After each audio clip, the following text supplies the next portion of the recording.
Donc voici l'installation pour faire un stacking automatisé, un semi-automatisé. Donc déjà, travailler sur un trépied, donc resserrer, vraiment être sûr d'avoir serré toutes les articulations. On sort en priorité les pieds les plus longs, les plus épais, qui seront plus stables que les pieds les plus fins. Donc si on doit utiliser qu'un, on n'utilise que les plus épais. Si on doit utiliser deux, les deux plus épais. Si on doit tous les utiliser, donc dans ce cas-là, on sort tous les pieds. La colonne, on essaie de la mettre la plus basse possible, parce que si on la remonte, l'appareil sera moins stable.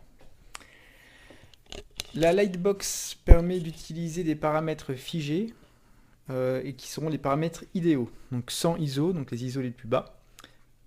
L'ouverture qui est adaptée aux performances de l'objectif, donc ici il ouvre à 2,8, du coup on fait x2, donc c'est à 5,6 qu'on aura la meilleure qualité, et la vitesse on l'obtient tout simplement en surveillant l'exposition souhaitée.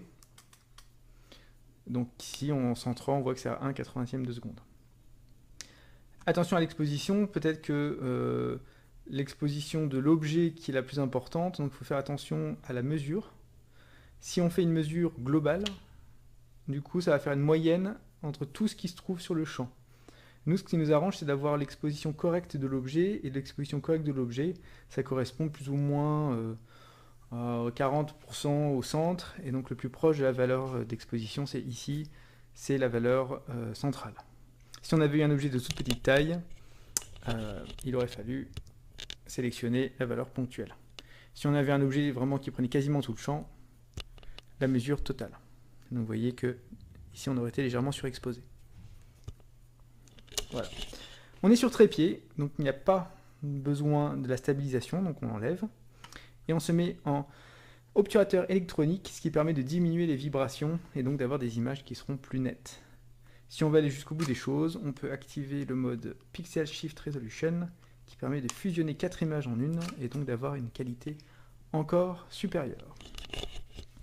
Donc une fois que on est d'accord, qu'on est bon avec tous les paramètres, donc on vérifie toujours qu'on a la batterie pleine et la carte mémoire vide.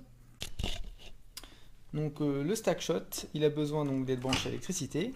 Il est branché à l'appareil photo par le câble ici, donc bien l'enfoncer.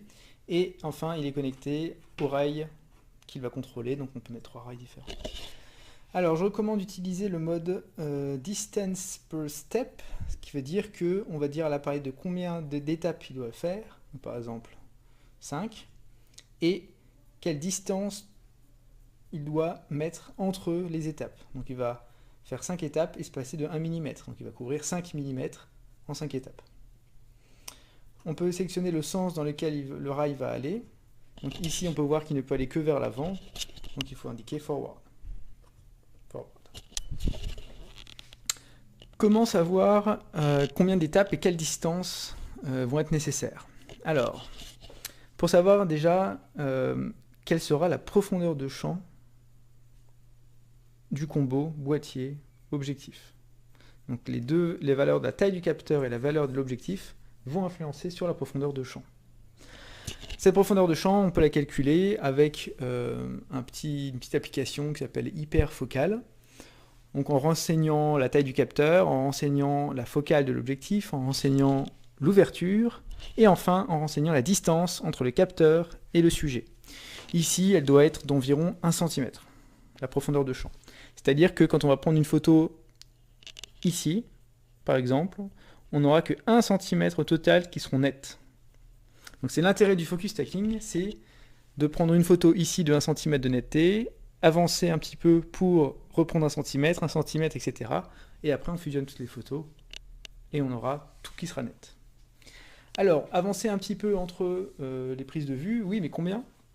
Une petite règle simple, si la profondeur de champ est de 1 cm, alors il faudra faire avancer le rail de 5 mm à chaque fois.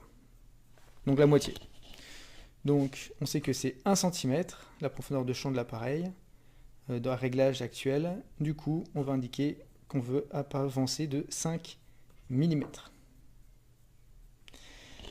Ensuite, de combien d'étapes on a besoin? Là, ça dépend de la profondeur totale de l'objet. Ici, ça doit être environ 12 cm.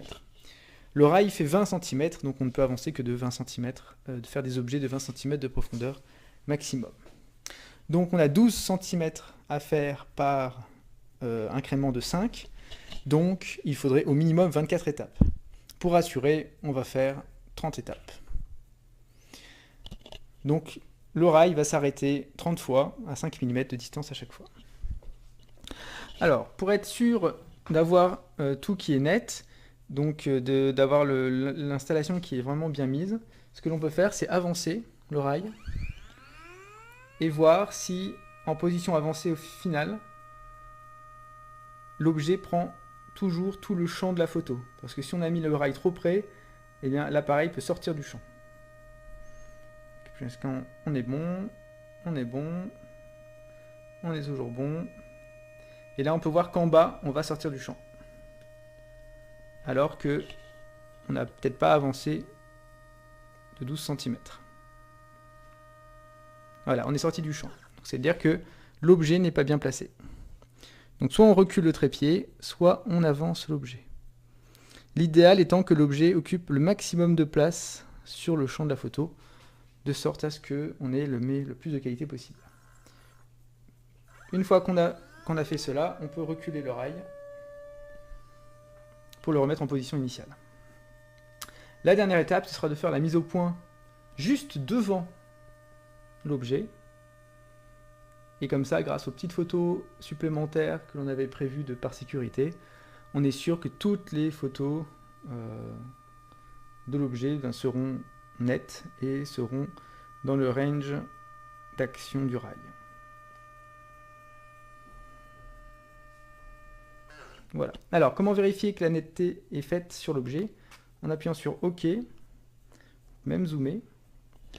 Et là, on fait tourner la bague de mise au point de l'objectif. Et donc, on peut se rendre compte, vous voyez que apparaissent en blanc les zones de netteté.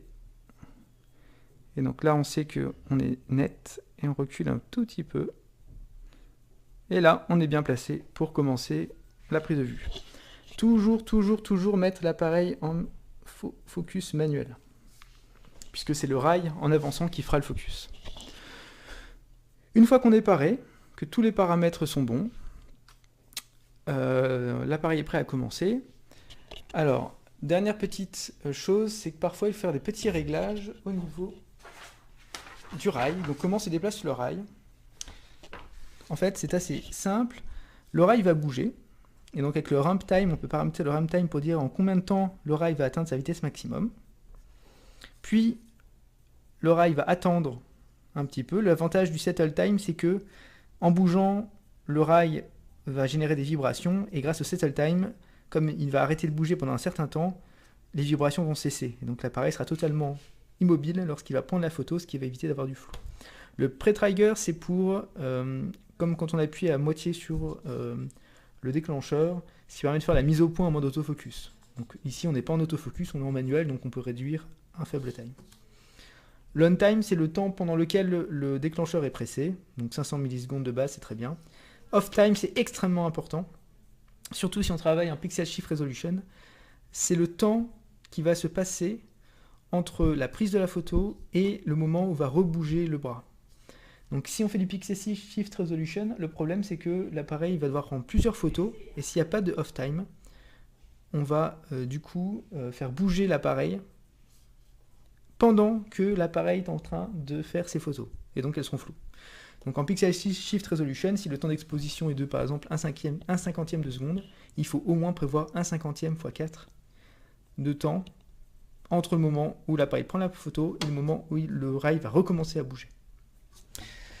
Donc comment est-ce qu'on paramètre ça? Dans les réglages, axis, X, et donc settle time. On a dit settle time, c'est le temps qu'il faut avant que l'appareil commence à prendre la photo. Donc pour éliminer les vibrations, 2 secondes c'est très bien. Ça n'a pas besoin de bouger, ça n'a pas besoin de bouger, le ramp time est très bien. Voilà. Et enfin, donc, pour régler le on time et le off time, c'est dans le shutter output. Voilà. Final off time, yes. On time 500 millisecondes, comme j'ai dit, c'est très bien. Et le off time, comme on est en pixel shift resolution, pour être sûr, puisqu'il y a les photos et le traitement, on va lui mettre 10 secondes. Voilà. Donc c'est parti. Donc première photo, en fait j'ai remis à 5 secondes de l'off time au lieu de 10, parce que c'était un peu long. Donc il a fait la première photo, il attend 5 secondes. Ensuite, il avance. Là, il va faire 2 secondes normalement de settle time. Puis ensuite, il refait la photo. Là, il va du coup réattendre donc, les 5 secondes de off time. Puis, il va rebouger, etc., etc., etc. Et donc, temps restant, voilà, 10 minutes pour faire les 30 photos. Et pendant ce temps, on peut aller faire autre chose.